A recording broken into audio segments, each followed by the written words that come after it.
эмне жөнүндө кеп болбосун бардык ойлор айылым менен байланышат.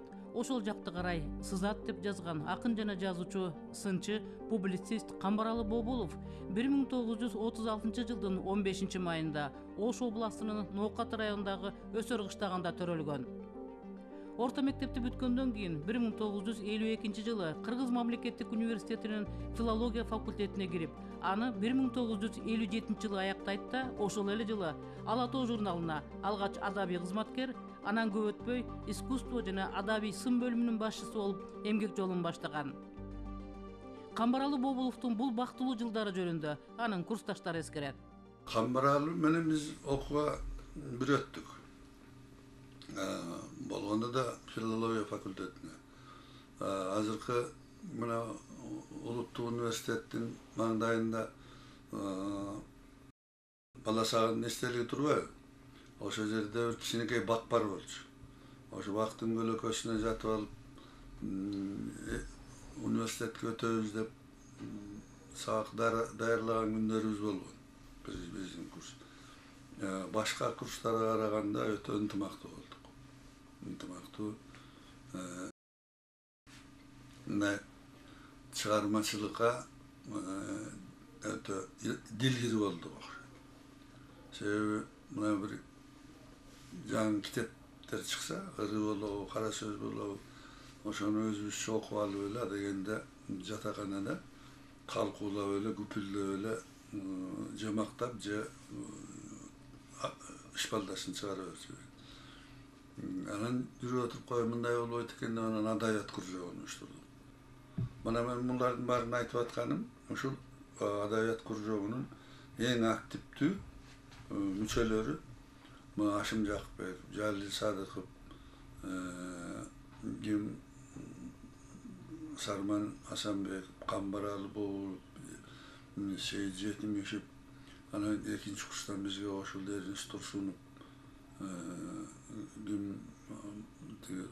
Мырзабек Тойбаев экөөтөн экинчи курстан кошушту да. Калтурага каршы Ашым Жакпек макала жазды. Анан Камбаралы жазды. Анан белгилүү сынчы Кымбатбек Укаев жазды. Калгандарыбыз ооз экеле талкалай беребиз. Көчөдө барап деле автор келе атса тийишип өтөбүз, калтырышып. Мындай деп. Тиги жырларын кызыксат да жаттап алчубуз. Ошондон кийин анан Камбаралы сын жагына көбүрөөк болуп кетти. Сындан жазып жүрдү. Андан кийин бир күнү эле бул сын эмес, проза жазып калды, Түштүк кызы деген. Повесть жазды, жакшынакай повесть жазды, ал повесть боюнча кинодо тартылды. Андан кийин анан прозасы дагы жазылганын билбейбиз. Ырды кийин жазды бул. Ыр жазчу эмес. Кийин уже чоң ата болгондон кийин жазды. Турмуш акыбал, тагдырга байланыштуу болду окшойт. Камбар менен 52-53 жылдарда биринчи курска келип кирдик. Бирге окудук бир группада. Эмнеси менен эсиңизде калды? Кантип мындай айырмаланды? Группа эме курс чоң эле болсо керек? Мындай да. Мен эсимде калганы биз айылдан бүтүп келдик да баарыбыз тең. Орус тилди деле билбейбиз.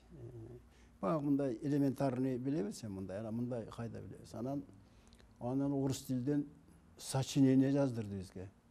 Сочинение эмес, диктант жакшы жаза алчу эмеспиз да, сөзүн кыскасы. Учебниктерди ала киргенбиз, ошондон көчүрдүк. Анан кийин баардын угалы деп келсек, баарыбыз тең 2-0. Ошо менен Камбар болсо жазыптыр. Же орус мектебинен окуп калса керек. Оштон 1 класс, 2 класс менен так билбейм иши окуп калса керек. Анан кийин ал жазып атканда бир жерден көчүрүп аткан окшойт. Аныкын тиги алдын катарда отурганбы, аныкын алып кетти мугалим жазып аткан кезде. Биз болсо тобокел деп артта отуруп көчүрө бергенбиз. Анан чыгып алып Камбар чатак салды. mugallim emне үчүн менден аласың, мен жазып атамын, көчүргөн жокмун деп кыйкырып чатак салып атты да. Мен ошондон анан тиги мен ректорго чейин барам деп күжүлдөп атты. Ошондо ошонусу эсимде калды. Биринчи эсимде калган ушул болду. Топ балдардын ичинен жанагындай өзүнүн чындыгын отстоять этип дегендей, чындыгын коргоп ошонткөнү эсимде калды. Бул эң биринчи эсимде калганы. Андан кийин экинчи эсимде калганы эми бул кичинекей интимный маселе, бирок керек болсо айтайын дегеним. Бир күнү чакырды мени. Бардым. Барсам отурду дагы менин кызыма кат келиптир деп кат окуп берди. Аябай жашырып, тияк биякты карап, тим эле ошентип университеттин ар жагында бир скамейкага алып барып. Анан ошондо ал катты Майрам жазыптыр. Экөө орто мектепте бири-бирин жакшы көрүп жүрүшсө керек. Анан кийин кандайдыр себептер менен ата-энелери жактанбы же өздөрүнөн байтор көңүлдөрү туш келбей калса керек. Анан Майрам кечирим сурагансып, сен мага жагасың деген сөздөрдү кыздын сөзү менен жазган экен. Анан ошону окуп берди. Анан окуп бергенден кийин айтты: "Сейит, мен эми кызыма барам" деп, анан ал кетти чабагандап. Ошо менен анан Майрам 10 классты бүткөндө анан ошону алып келип университетке кийирди. Мына мунусу эсимде калды.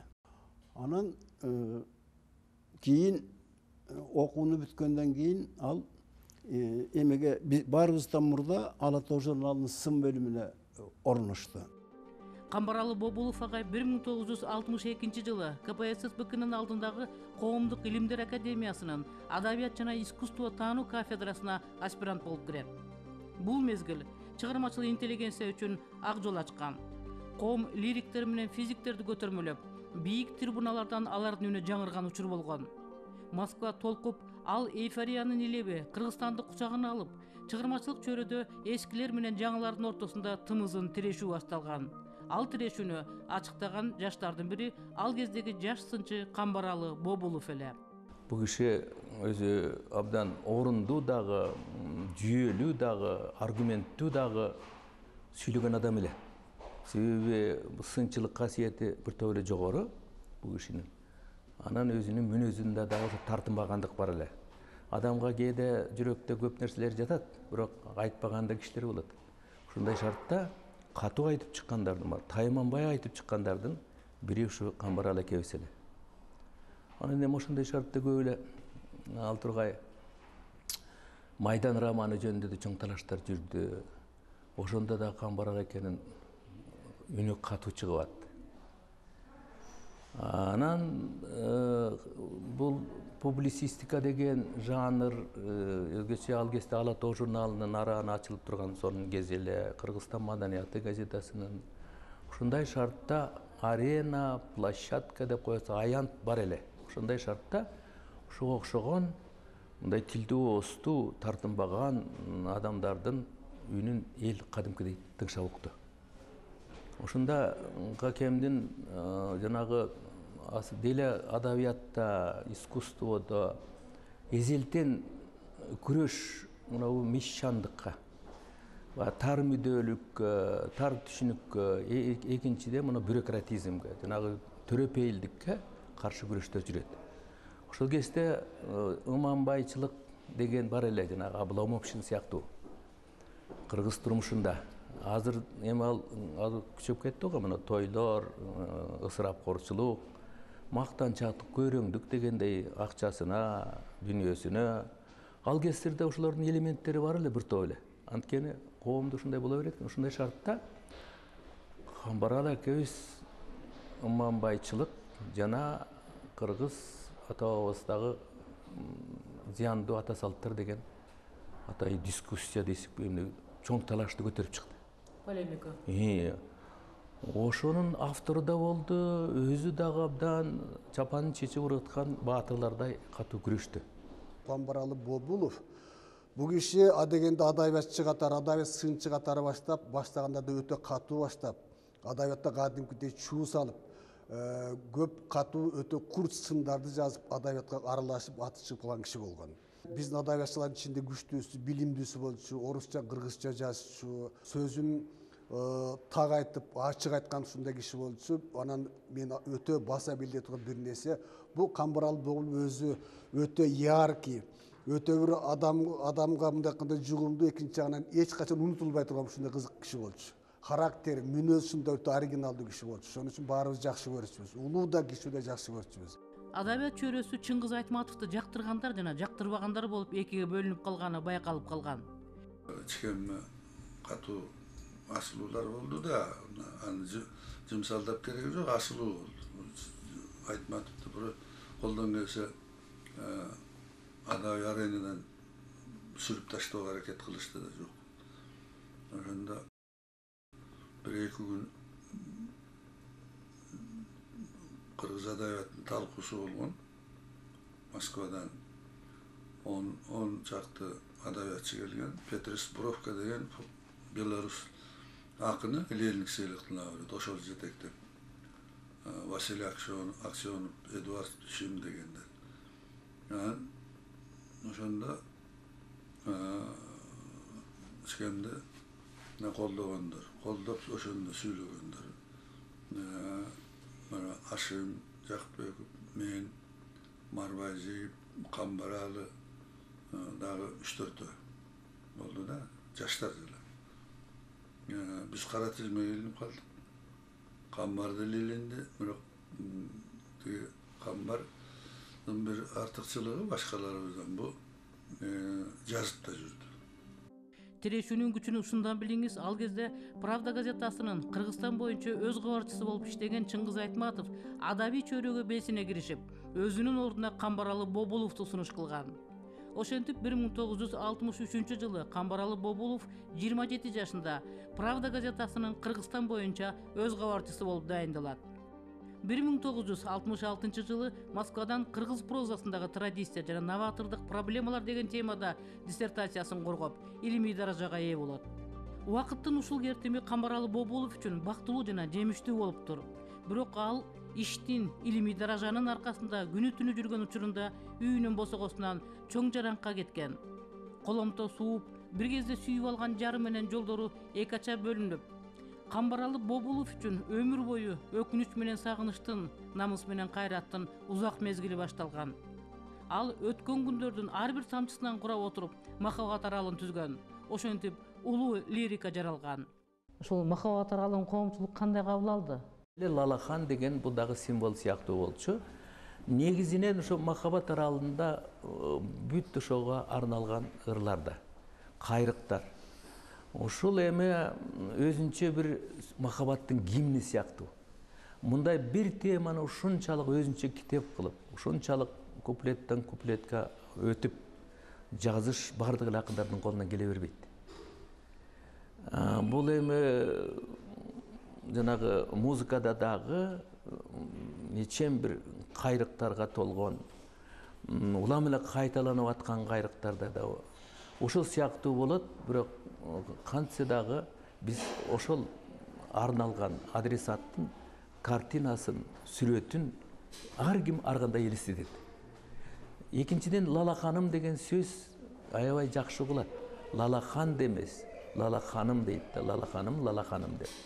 Биз ошол чыгармачылыктын келип чыгыш башатын, анан кийинкисин баарын бириктирип келип, бул кишини бир мындай трагикалык инсан катары, трагикалык личность катары бир жакшы бир ой толгоолорду жаздыңыз.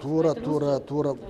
Бул качан келдиңиз? Мен Бобулов агабыз менен өтө жакын болчумун. Агайыны катары өтө жакын, ысык мамилебиз бар эле. Бирок ошо Бобулов Камбаралы аганын ырларын, лирикасын көп окуп жүргөндөн кийин ал киши менен көп сырдашканмын. Бул драмалуу инсан, кайсы бир сөздүн кайсы бир маанисинде трагикалуу инсан. Эмне кылабыз? Турмушта ошол эле чикебиздин, ошол эле башкалардын башынан, ошол эле Алыкул Осмоттун башынан эмне деген күндөр өткөн экен. Ошонун натыйжасында булардан чоң акын, чоң жазуучулар чыккан экен. Бул жөнөкөй эле жерден жазуучу жакын чыкпайт экен. Көрсө ошонун баары турмушта көргөн азап тозоктордун жыйынтыгы, ошолордун бир эсеси катары. чыгат экен. Ошондон камбаралы болуп ушул жагынан албетте жана мен айтып өткөн insanдарга окшош. Камбаралы Бобулов жаштайынан Аалы Токумбаев, Түгөлбай Сыдыкбеков баш болгон залкарлар менен чыгармачылык байланыш түзүп, ата бала болуп калган түкөсү менен ынак жүргөн. Түгөлбай Сыдыкбековдун 80 жылдык юбилейи мамлекеттик деңгээлде өтүп, юбилейге чакырылган. Кыргыз эл депутаты, кыргыз тили коомунун төрагасы Камбаралы Бобуловдун куттуктоо сөзү элдин эсинде узакка калган эле. Сөз кыргыз тил коомунун президенти Камбаралы Бобуловдун, республиканын эл депутаты. Даярдансын Жалил Садыков. Бардыгыңыздар бир мүнөттөн сурастардан чыккандан кийин эле ошо кармана албайсыздар. Улуу урматтуу азиз түкө. Бүгүн сиздин урматыңыз менен кыргыз элинде улуу той. Бүгүн кыргыз элинин адабиятынын, маданиятынын жана кыргыз тилинин майрамы. Aziz Tüke, siz özünüz bayqap turasız. Siz Kırgız tilinin abiri bark üçün güreşken günü dağı Kırgız tili sporttan giyin kalıp jatat. Partiyalardan giyin kalıp jatat. Tüke, men bunu kaygırıp aytıp jatat. Sizdin toyunuzda, sizdin ülpötünüzde birinci Kırgız tiline söz veriş gerek var.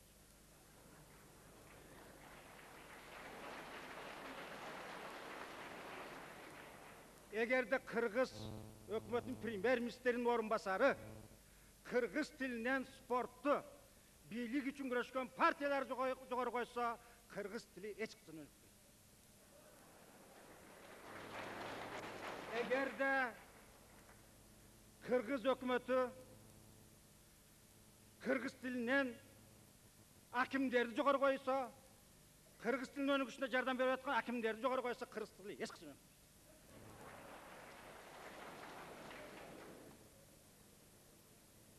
Aylanayın tüke. Siz yüzge çıkınız. Siz yüzge çıksanız sizin artınızda Kırgız til kavmi biz sizin artınızdan ыйлап сыктап бардык аракетибизди кылып кыргыз тилин мамлекеттик тилге айландырабыз.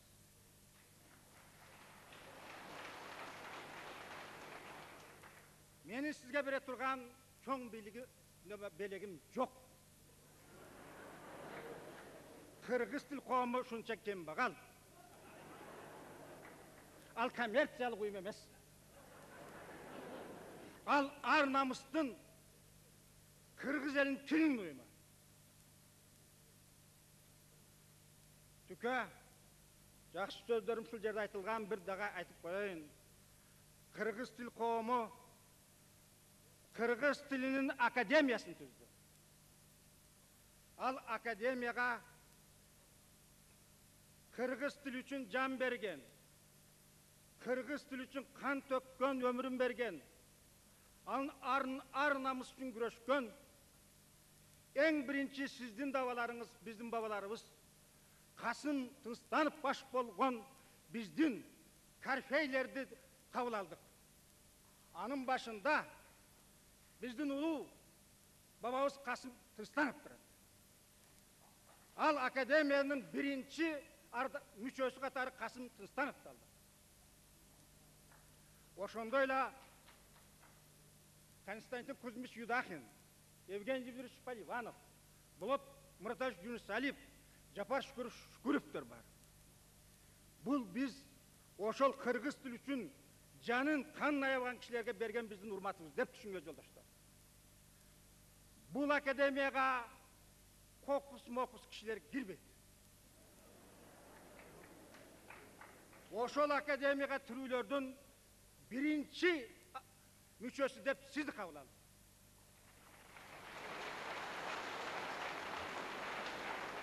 Экинчи мүчөсү деп менин окутуучум Hüseyin Карасаев kaldı. Biz ошону менен токтоттук. kokus adamlar girse akademiyani oşol günü jababız. Bu akademiyani barkın biz Angliyanın Karayevası'nın akademiyasına jetkişimiz gerek. Bu jalangılı Kırgızlardı albayız bu akademiyaga. Bu akademiyaga Türk tillerinin bayıtkan, ağa emgek singirgen, bardık Türk ellerinin en mıktı uldarının, okumuşluların jaslarını alabız. Oşul ulu saltanat günü tüke bakayday olup ben ulu sözlerim yazılgan. Men siz menen 40 yılça kalemdeş kişimin. Siz menen biz adabiyattın ısığında güydük, suğunda toңдuk. Sizdin ininiz katары. Ançamça yoldaşımız katары. Şu kalpaktı giyip bayımız.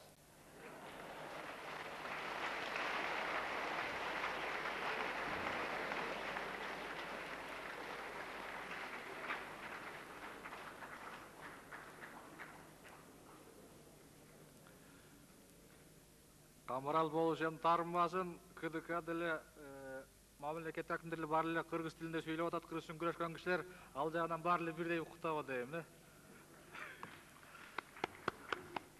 Сессия жүріп жатқанда маға аябай көп дейшер эле. Менің қанымды далай сорта болған Камаралы болу.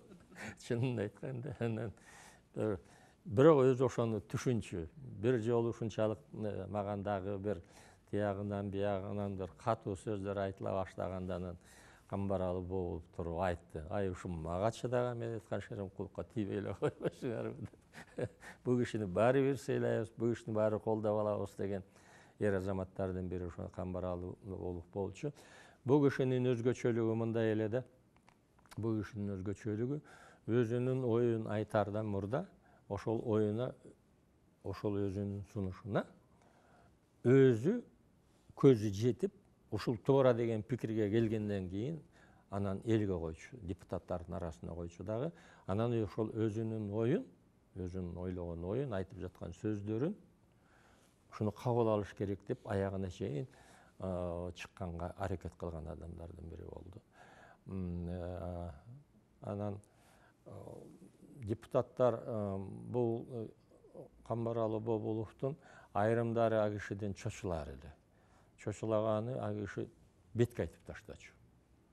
Камаралы бизди жетелеп жүрүп чоңойтtu, жетелеп жүрүп адабиятка алып келди. Өзүнүн пикирин мындай болгула, мындай макала мындай жазылат, көркөм аргументти мындай коюш керек деп иши кылып бизди адабияттын күчкүсүнө, адабий талдоонун мындай бир ыкмаларына тикеден тике көнүктүрдү десек болот да. Чынында эле Камар аке, биз эми баарыбыз Камар акедечибиз чынында жөнүндө сөз кылганда муну кишинин бүткүл союзга белгилүү сынчы экендигин айтышыбыз керек да. Биринчи, чын өзү дагы бул жөн эле сөз эмес, бул чынында ошону жалпы мурдагы СССРдин чөйрөсүндө кабыл алынган барк деп айтышыбыз керек. Себеби бул бүткүл дүйнөлүк адабий сынчылардын конгрессинин мүчөсү болчу. Бул Борбордук Азиядан, Казакстанда, Өзбекстанда жок болчу. Жалгыз Камаралы болуч ошо бүткүл дүйнөлүк сынчылардын, адабий сынчылардын конгрессинин мүчөсү эле. Бул өзү чоң аброй, чоң барк, чоң мындай бир зоболо десек болот да. Чынында эле Камаралы болуштун чыгармачылыгы жөнүндө айтканда биринчи кезекте мунун ошол 60-жылдардын ортосунда чыккан кыргыз прозасында социалисттик реализмдин калыптануу методдору деген китеби чыккан орус тилинде.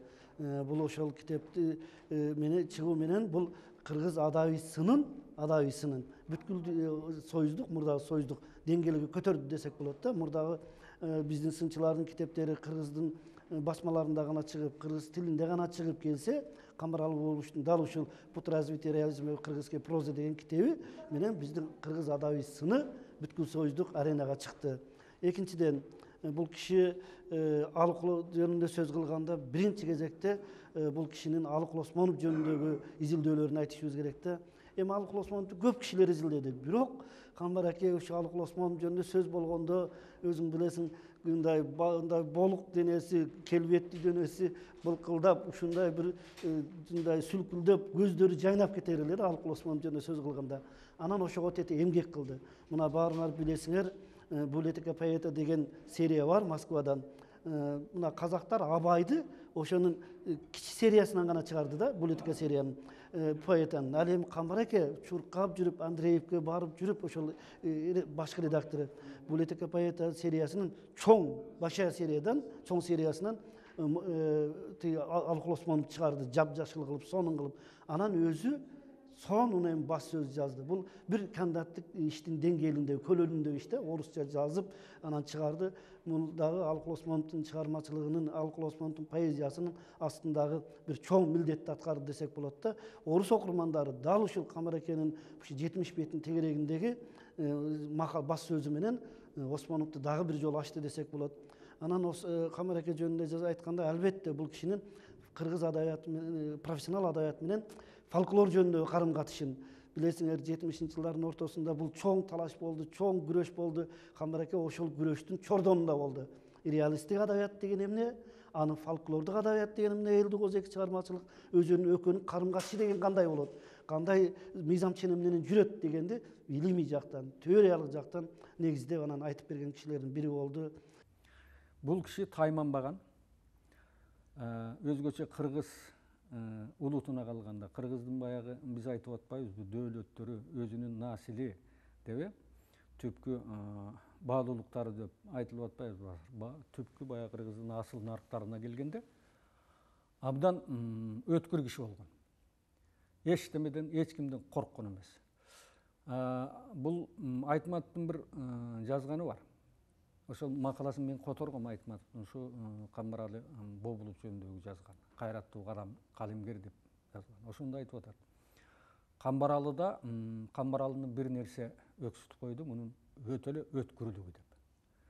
Эгер бир иштин, бир жанрдын үстүндө бул баса отуруп иштесе, мындан чоң жазуучу чыкмак деп. Түштүк кызы деген повестин билебиз, ошо менен таанылган. Андан кийин студент болуп жүргөн кезде,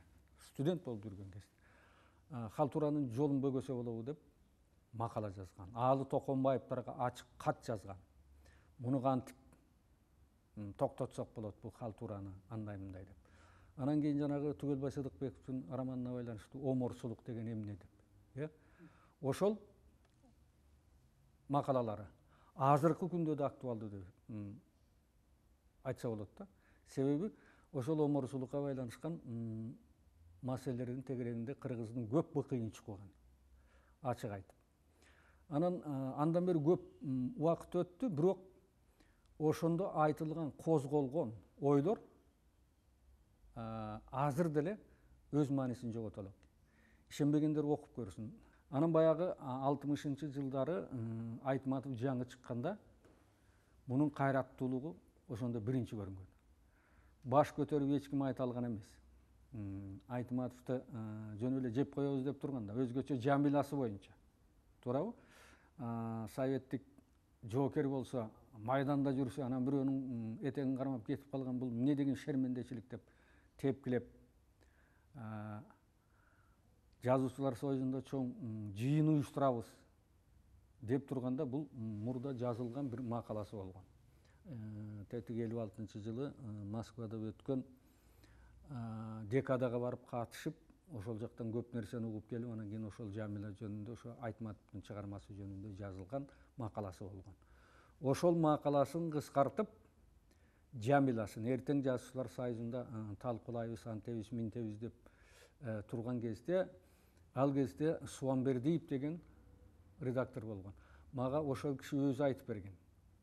Кантип тиги Камбараке келип, кантип аны жака кокодон алып, сен адабиятты түшүнөсүңбү, андай мындай деп келип ошо шыгылып, ошону бастырып берген экен, жашыруун түрдө. Эртең жазуучулар союзунда ошол маселе каралат деп аткан күнү эки подвалга, гезит айтат, подвал деп коет, эки чоң макаласы чыккан. Анан аны мага көрсөткөн, кантип кыскартканын, эмне болгонун, тиги өтө чоң изилдөө экен, ошону кыскартып туруп чыгарып берген. Анда Жамиланы актаган, бул новаторлук, жаңычыл көз караштагы чыгарма деп. Анан эртеси анан партиялык гезитке чыгып кетиптир, подвал. Ошо ойдон пленум болбой калган. Бул чын эле ер киши болгон. Эр көкүрөк киши болгон. Анан Эми ушундай кишилердин тагдыры кичине өкүнүчтүү болот. Трагедиялуу болот. Өтүп кетти, бирок артында эмгектери калды. Менимче Камбар акенин ошол бизге калтырган мурастары, сынчы катары, коомдук ишмер катары, анан ушу кыргыздын тилине, диline, тарыхына күйгөн адам катары, анын айткан, жазган осуяттар мына бизге окшогон анча мынча Камбар аке менен жүрүп сөзүн айткан кептерин, ойлорун тикелей угуп калган адамдар турганда менимче унутулбайт деп эсептейм.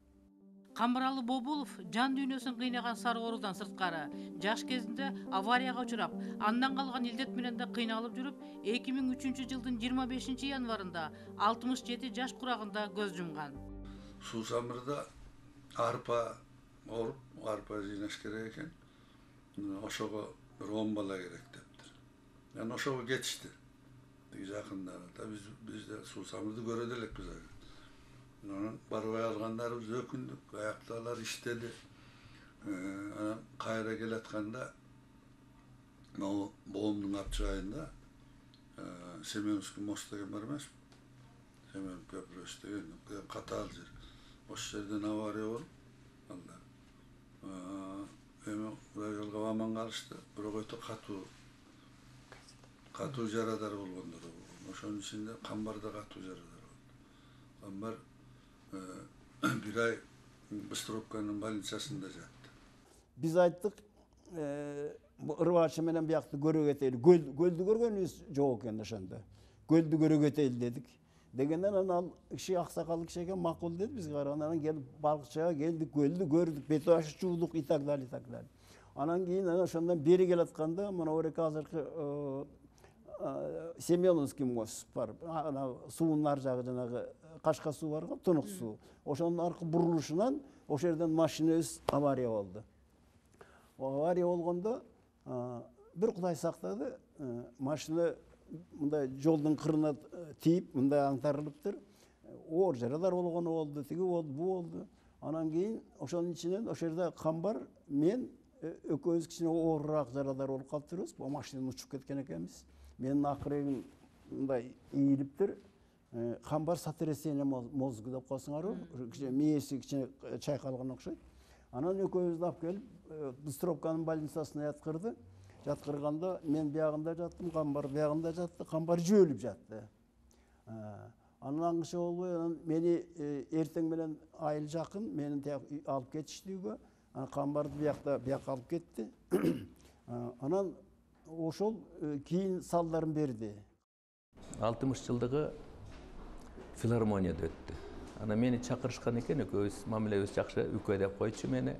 Мен Камбар аке деп койчумун, өзүм бул түндүктүн адам болгон менен мен да жакшы көрөм үкө аке деген сөздөрдү. Кыргыздын өзүбүздүн төл сөзүбүз жакшы да угулат.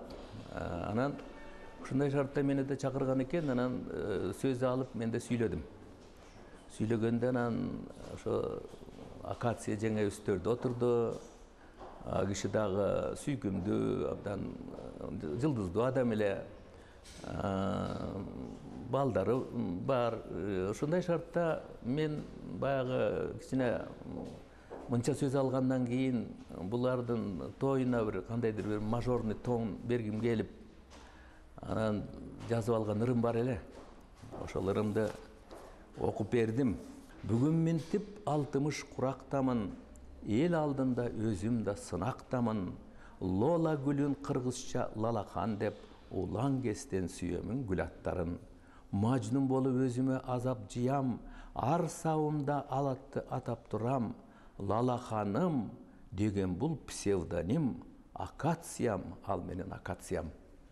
Ушу сөздү укканда өзгөчө акация жеңебиз аябай кол чапты.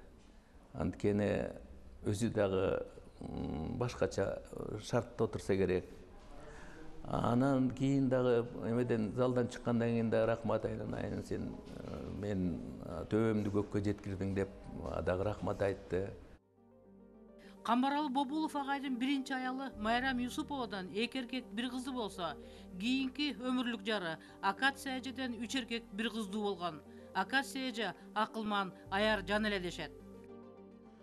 Камбаралыны ушу az жашап ушу 65-66га чыгып жашаганына мындай караганда жана аратылар айтып кетти бул жердегилер Камбаралы бир кылым жашагандай болуп калды. Ошондой кызмат кылып кеткен экен кыргыз элине. Жазуучунун аялы болуш аябай кыйын нерсе ал. Жазуучулардын аялдары мени түшүнөт болуш керек. Анан эми Камбаралы айтып атканда, жанатым айтып аткандай өзгөчө кишилер абданчы. Эмеси ачуусу тез келип, анан кайра тез жасылып кетип, баягы жазгы булуттай болуп ошентип кетчү эле.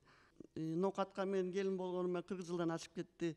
Камбаралы өтүп кетсе дагы мени жеңе деп колдоп турушат. Мына бүгүн бүт мына ноокат көчүп келди. Менин 3 абысыным бар.